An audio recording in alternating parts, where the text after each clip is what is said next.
Bonjour à tous et bienvenue dans cette vidéo où nous allons voir pourquoi l'euro chute alors face au dollar, comme vous le voyez sur ce magnifique article de l'Echo, mais pas seulement, vous allez voir qu'il chute aussi face à tout son panier de devises.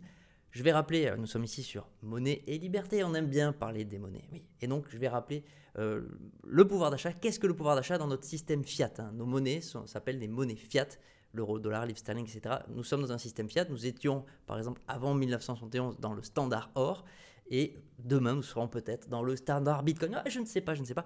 Quoi qu'il en soit, on va voir pourquoi donc l'euro risque d'être en difficulté dans les mois, années qui viennent.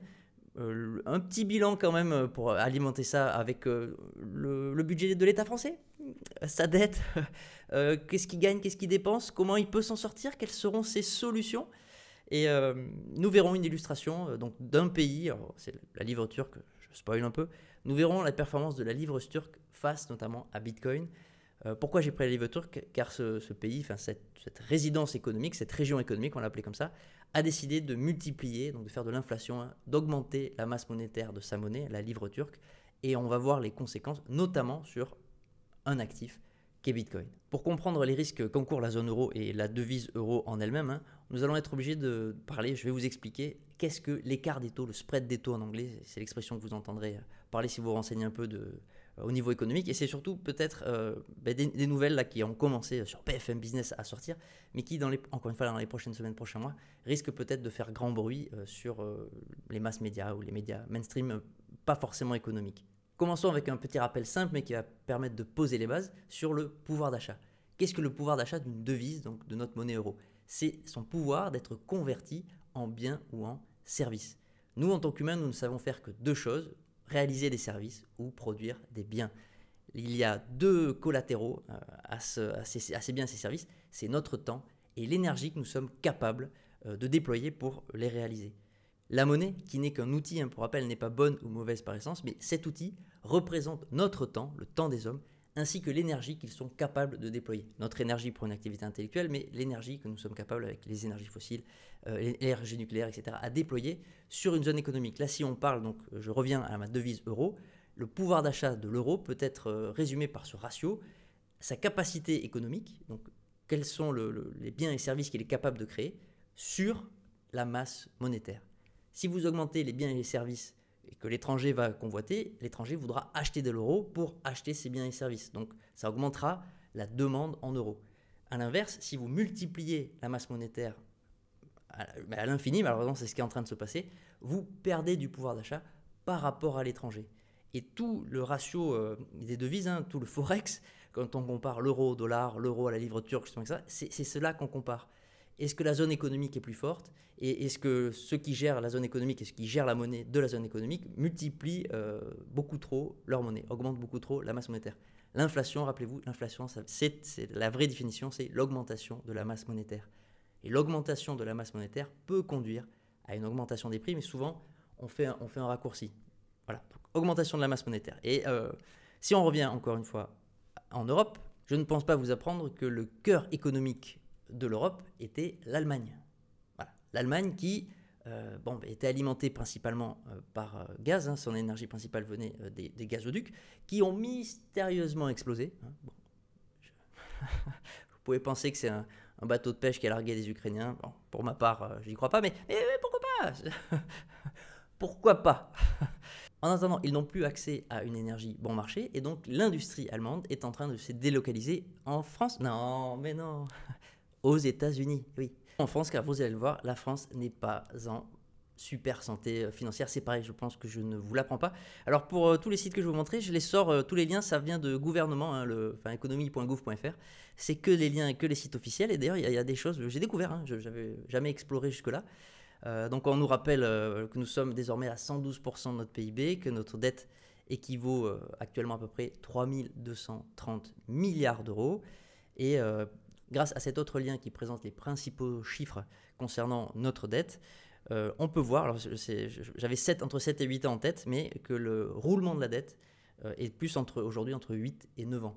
Alors, pour ceux qui ne sauraient pas, pour illustrer simplement ce qu'est rouler sa dette, imaginez que vous venez d'emprunter 1000 euros à un copain sur un an. Un an après, vous n'avez pas envie du tout de rembourser ce copain. De toute façon, vous ne les avez pas les sous, vous les avez cramés. Vous les avez dépensés, casino, ce que vous voulez. Et vous allez voir un autre copain en lui disant ah, j'ai besoin de 1200 euros s'il te plaît, tu me prêtes 1200 euros. L'autre copain il est sympa aussi, il va vous les prêter. Avec ces 1200 euros, vous allez rembourser le premier et cramer évidemment les 200 derniers parce que vous n'avez toujours pas changé d'attitude. Vous continuez à dépenser plus que vous gagnez. Et donc ce petit jeu fonctionne tant que vous avez des copains. Voilà, tant que vous trouvez des copains qui acceptent de vous prêter, ça fonctionne. Le jeu s'arrête le jour où en face ils refusent de vous prêter. Et on n'en est pas là, mais on se rapproche de ce moment parce que l'État français c'est ce qu'il fait. Hein. Donc si on regarde un petit peu alors déjà, pareil, je continue sur cette page qui est assez intéressante. 54%, c'est pas forcément des copains, dans le sens où c'est des étrangers. On a tendance plus à s'arranger entre copains. Voilà, entre Français, on peut éventuellement s'arranger. Bon, je te dois 100, bon, je te rends 80. Ok. Avec l'étranger, c'est parfois plus difficile de s'arranger. Donc déjà, la composition de la dette en soi peut être un problème. Mais reparlons du budget. Alors là, c'est le budget de l'État français. Je vais agrandir un peu, on va prendre de l'espace. Budget.gouv.fr, hein. Regardez, c'est en rouge, hein. Moins 148 milliards. Ah, alors, les recettes 536, ok, et les dépenses 684. Ah ça fait un trou. Hein. Et alors, ils ont même, alors, je trouve ça magnifique, ils vous mettent même ça en diagramme. Regardez comme c'est beau. Les actifs de l'État français et son passif, donc en gros, ses dépenses, ce qu'il doit, ses dettes, etc. Et si on fait le solde, oh, regarde, c'est beau, hein. Alors moi qui aime, vous savez, j'aime l'analyse technique. Là, on voit une magnifique tendance baissière, alors qui veut dire qu'on continue de dépenser plus, on continue de s'endetter. Bon, je vous apprends rien, mais voilà, il y a des magnifiques petits tableaux officiels qui le montrent, qui l'illustrent. Et donc, je vais pouvoir maintenant basculer sur l'analyse technique, maintenant que l'on a vu que l'État français n'était pas en grande forme, que l'économie allemande n'était pas en grande forme, et que donc que la région économique de la devise euro a priori, ne se dirige pas vers les beaux jours. Rappelez-vous, pouvoir d'achat, force puissance économique sur la masse monétaire. C'est pas très encourageant. Et alors, que nous disent les charts, que nous disent la technique? Vous êtes ici devant l'indice de la devise euro. C'est l'euro face à son panier de devises. Alors, le graphique qui démarre en 2007-2008. Et vous voyez, depuis 2008, nous sommes dans une immense tendance baissière. Et je voulais le tracer avec vous. Alors, on peut le tracer plus ou moins agressivement. Mais on peut retrouver un canal baissier. On va se le mettre comme ça. Voilà, c'est pas trop agressif. Parce qu'on peut faire une pente, hein, en fonction des points que l'on choisit, on peut faire une pente un peu plus intense. Mais la zone à atteindre, hein, elle est par là. Donc entre 15 et 17% de baisse qui sont tout à fait possibles, probables malheureusement, et tout à fait possibles techniquement, sans parler même d'excès. Hein. Là, on suit juste la tendance de cette dernière quinzaine d'années. Et la principale raison, comme je vous l'ai dit, c'est le fait que nous allons produire moins de biens et de services, qu'il y a un risque que la Banque Centrale Européenne imprime de la monnaie, et ça, nous allons le comprendre grâce à ce graphe. Là, vous êtes devant la soustraction, c'est les taux français à 10 ans, donc lorsque l'État français emprunte des euros sur 10 ans, moins le taux allemand, pareil, sur 10 ans. Et vous voyez que nous étions dans un... Pareil, hein, là ici c'est 2011-2012, c'est la première crise de l'euro, où justement M. Draghi a utilisé la Banque centrale pour racheter les fameuses dettes de la Grèce. Mais c'est juste une façon d'augmenter la masse monétaire. Lorsqu'il a inscrit sur son livre de compte à la Banque centrale « Je rachète les dettes », rappelez-vous que la Banque centrale ne produit rien. Mais elle a ce pouvoir magique de création ex nihilo de monnaie. Et lorsqu'elle inscrit donc des dettes d'État dont elle est la responsable, entre guillemets, à son bilan, elle crée la monnaie pour ce faire. Vous voyez donc que là, nous sommes en mensuel, hein, chaque bougie représente un mois. Nous sommes en train de réattaquer cette énorme résistance qui signifie que l'étranger, rappelez-vous que 54% de notre dette est détenue par l'étranger, et donc jusqu'à maintenant, on cherche toujours différents copains, hein, comme je vous l'ai dit, pour continuer la fuite en avant. Et là, ils sont en train de se dire, écoute, mon copain français... à 3%, je te prête pas. Je te reprête pas ce que je t'ai prêté il y a 10 ans, ou je te reprête pas ce que je t'ai prêté il y a même 20 ans, des fois, où il y a différentes échéances, évidemment, de dettes, d'obligations. Par contre, alors, si tu veux que je te prête, cette fois-ci, je te prête à 5%. Et c'est ce rapport de force qui est en train de se mettre en place entre ce qu'on appelle les marchés, mais en fait, c'est juste des acteurs économiques étrangers qui, rationnellement, se disent « Attends, je veux bien te prêter à la France, mais là, il y a un risque de défaut, tu continues de dépenser plus que tu ne gagnes. Il y a un moment, mon risque n'est pas payé.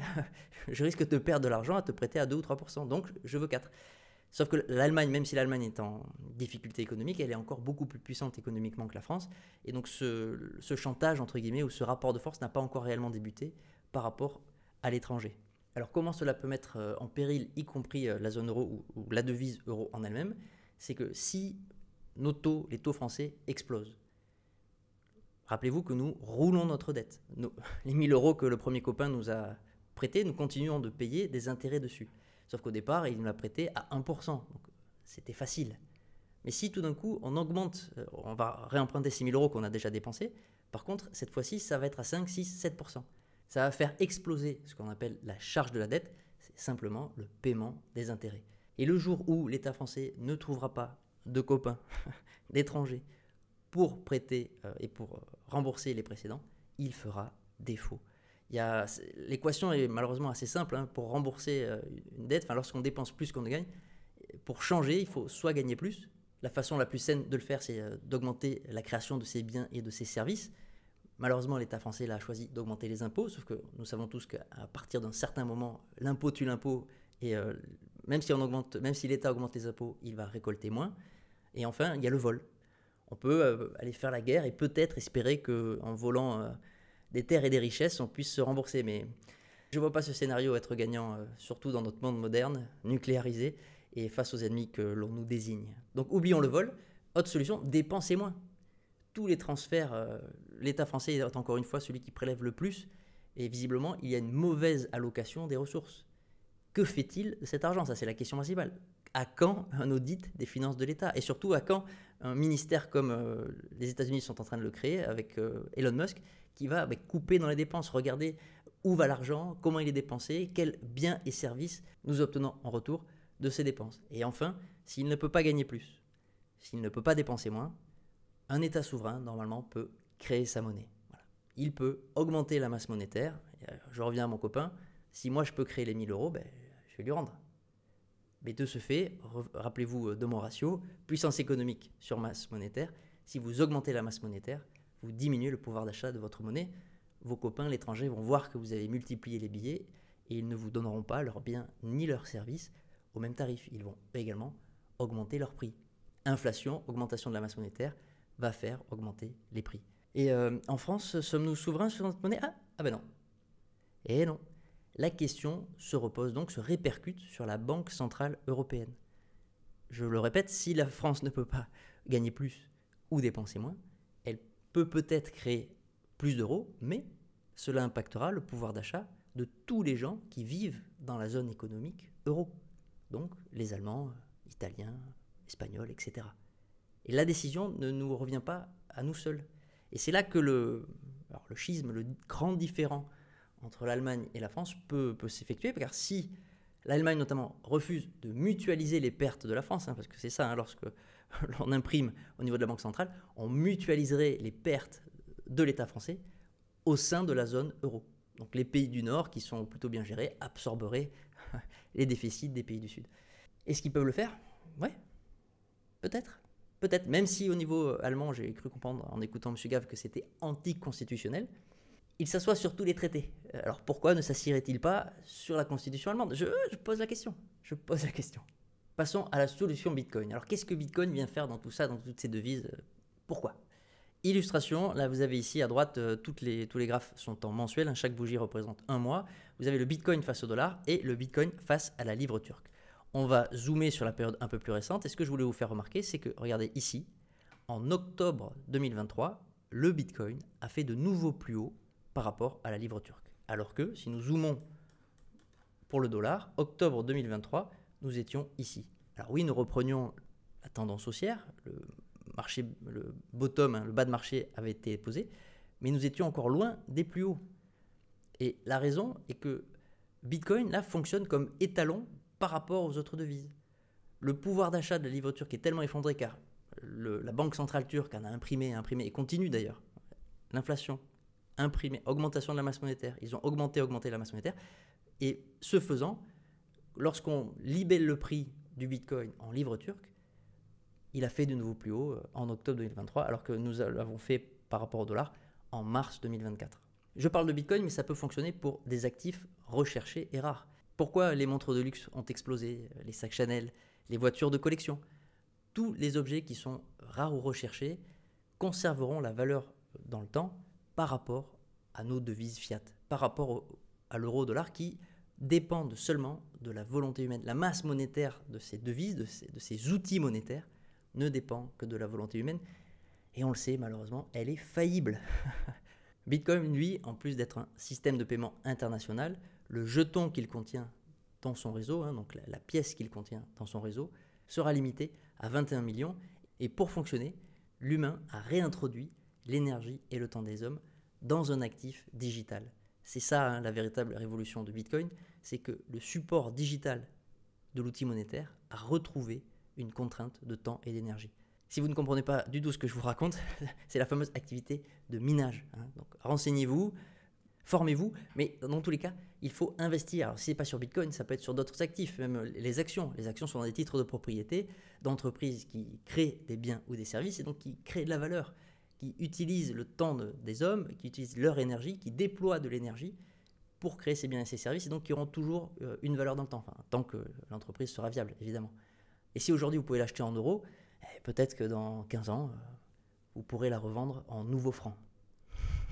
Voilà, soit l'Europe et l'euro explosent, c'est possible, ou s'ils veulent poursuivre cet outil monétaire, s'ils veulent sauvegarder cet outil monétaire qui est dysfonctionnel par essence, mais passons, il faudra que les pays du Nord qui sont solvables acceptent de mutualiser les dettes et donc les pertes des pays du Sud.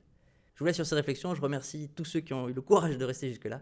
N'oubliez pas de claquer le pouce, de vous abonner si ce n'est pas déjà fait, et je vous dis à très vite. Ciao.